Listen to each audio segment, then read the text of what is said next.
السلام عليكم ورحمة الله وبركاته، أهلا وسهلا بحضراتكم. الفيديو بقى اللي بنعمله كل فترة مع بعض في تحديث لأسعار العربيات في المعارض. المرة دي بقى برضه هنتكلم في عربيات بقى هتلاقيها بالسعر الرسمي كمان، فيلا بينا. أول عربية معانا هي فيات تيبو المانوال، بتكون سعرها من 825 ل 850، سعرها الرسمي بقى بيبقى 750، بس في المعارض هتلاقيها من 825 ل 850 ألف. بعد كده كيا سبورتاج 2025، أول فئة بتكون بمليون 90، واعلى فئه فيها بتكون 2 مليون 650. العربيه بقى نزل منها كمان بره نسخه الفيس ليفت، ونزل منها كمان النسخه ال، فبقى التوكيل دلوقتي او احنا مستنيين نعرف التوكيل هينزل بقى انهي نسخه فيهم.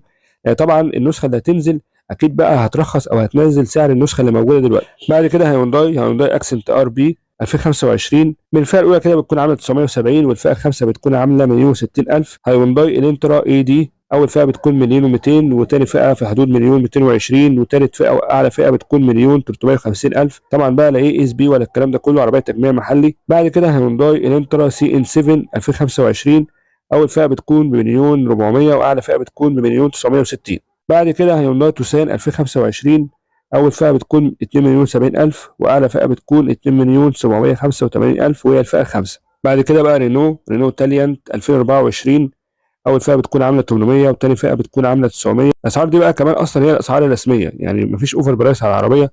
العربيه يا جماعه بدات تبقى موجوده في السوق، يعني بصراحه موجود في عربيه قدامنا كده، ركنه قدام البيت عندنا. العربيه بدات تنتشر وبدات تتباع. رينو ميجان 2024 الفئه الثالثه، الموتور ال 1600 سي سي التنفس الطبيعي، عامله مليون 580 الف. والفئات بقى ال 1300 سي سي تربو، الفئه الثانيه بتكون عامله مليون 640 الف. بعد كده رينو داستر 2024 الفئه الثانيه بتكون عامله مليون 310 الف، والفئه الثالثه بتكون عامله مليون 345 الف. العربيه دي برده ما عليهاش اوفر برايس، تعتبر عربيه اصلا كمان يعتبر مش بياعه اول الدرجه.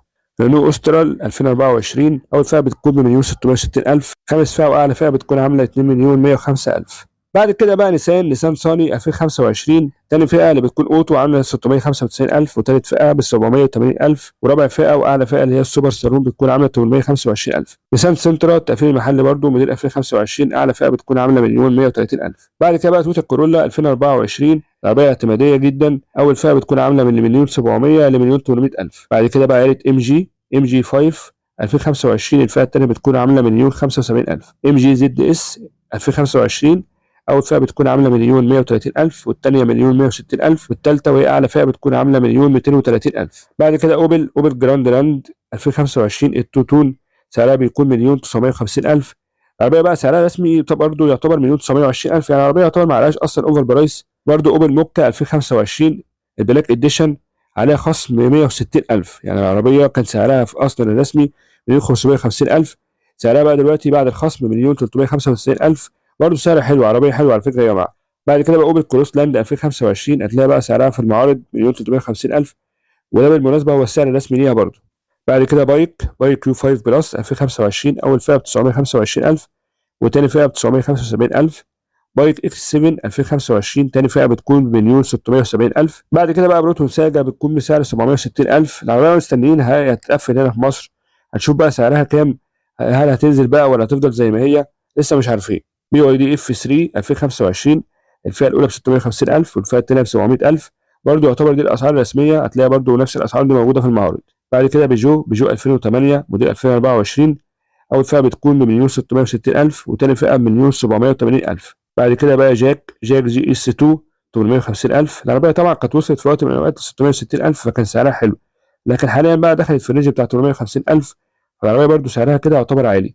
بعد كده بقى جيتور الوافد الجديد جيتور تي 2، سعرها بقى 2 مليون 100 ل 2 مليون 150، عليها بقى اوفر برايس 300 الف يا جماعه، يعني سعرها الرسمي بيكون مليون 880 الف. والعربيه فيها عربيه ثانيه شبهها اللي هي البايك بي جي 30، السعر الرسمي بتاعها مليون 780 الف. طبعا بقى اتكلمنا عن الحاجات دي في الفيديو اللي فات. فالعربيه سعرها بصراحه بالاوفر برايس عالي، يعني مش عارف ليه بقى نازل عليها اوفر برايس مع انها اصلا لسه نازله والتوكيل لسه بسعرها.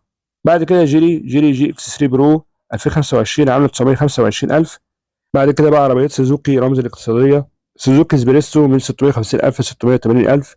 سوزوكي سياز اعلى فئه 2024 بتكون بمليون و10 الف. بعد كده بقى سيات ابيزا 2024، الفئه الاولى بتكون عامله مليون 200 الف. سيات اتيكا 2025، الفئه الثانيه بتكون عامله 2 مليون و50 الف. عربيه حلوه يا جماعه، بس كانت بقى سعرها كان مليون 750 الف، فكانت في رينج سعر معقول شويه يعني، لكن دلوقتي 2 مليون و50 الف سعرها عالي بصراحه. بعد كده بقى شيري اريزو 5 2025 اعلى فئه بتكون ب 795,000. تيجو 3 العربيه بقى اللي انتاجها وقف عامله 945,000. تيجو 7 2025 اول فئه 1,080,000 وتاني فئه 1,185,000. تيجو 8 برو 2024 تالت فئه بتكون عامله 1,775,000. بعد كده هافال جوليان برو الفيس ليفت بقى عامل 1,430,000 وسعرها رسمي يا جماعه يعتبر 1,480,000 يعني سعرها في المعارض اقل من سعرها الرسمي. بعد كده بقى ميتسوبيشي اوتلاندر سبورت الفئه الثالثه بتكون عامله 1,500,000 ده برده السعر الرسمي بتاعها. ميتسوبيشي اكسباندر 2025 الفئه الثانيه بتكون عامله 1,350,000 ده برده السعر الرسمي بتاعها. بعد بقى ما شفنا اسعار العربيات في المعارض طبعا لاحظتوا حضراتكم ان في عربيات الاوفر برايس عليها فظيع. يعني مثلا جيتور تي 2 العربيه دي لسه نازله، يعني هي سعرها عند التوكيل 1,800,000. طب حضرتك دلوقتي عارضها في المعرض ب 2,100,000 وممكن كمان ازيد. طب بالنسبه بقى للبي جي 30 اللي هي يعتبر زيها اتكلمنا عنها قبل كده برضو دي عامله 1,800,000. اللي هيروح يعني هيسيب اكيد جيتور ويروح لدي. طبعا المعرض هنا بقى بيستغل فرصه ان العربيه مش موجوده مثلا عند التوكيل. لما تروح عند التوكيل بيقول لك مثلا احجزها ويدي لك بعدها بثلاث اربع شهور وممكن كمان ازيد. فهنا بقى المعرض بيستغل النقطه دي. برضو في عربيات ثانيه خدنا بالنا انها بالسعر الرسمي زي مثلا اوبل جراند لاند السعر الرسمي. في عربيات اصلا يا جماعه بتبقى تقيله في البيع، مش بس اوبل، لا في عربيات تانية يعني مثلا برضو التيجو 8 برو دي تقيله في البيع هتلاقيها بقى بالسعر الرسمي وكمان عليها تخفيض. في عربيات بقى تانية عليها تخفيض اصلا كتير، يعني اوبل مثلا موكا عليها 160,000 تخفيض ودي برضو حاجه حلوه مش وحشه. وعلى فكره اوبل موكا عربيه حلوه مش وحشه بس عليها تخفيض. فده بقى المجمل بتاع الاسعار في المعارض طبعا، لان احنا بنحاول نجيب لكم المعارض لان اسعار العربيات معظمها بيكون في المعارض وبيكون السعر بتاع السوق غير السعر بتاع التوكيل. برضو ما ننساش دي اسعار النهارده بتاريخ الفيديو 22/11/2024. واللي بقى كان عايز سعر عربيه وما لقاش في الفيديو معانا برضو يكتب لنا في الكومنتات هنرد عليه ان شاء الله. لو عجبك بقى الكلام ده كله لايك وشير وسبسكرايب ونقابل حضراتكم ان شاء الله مع فيديو تاني. والسلام عليكم ورحمه الله وبركاته.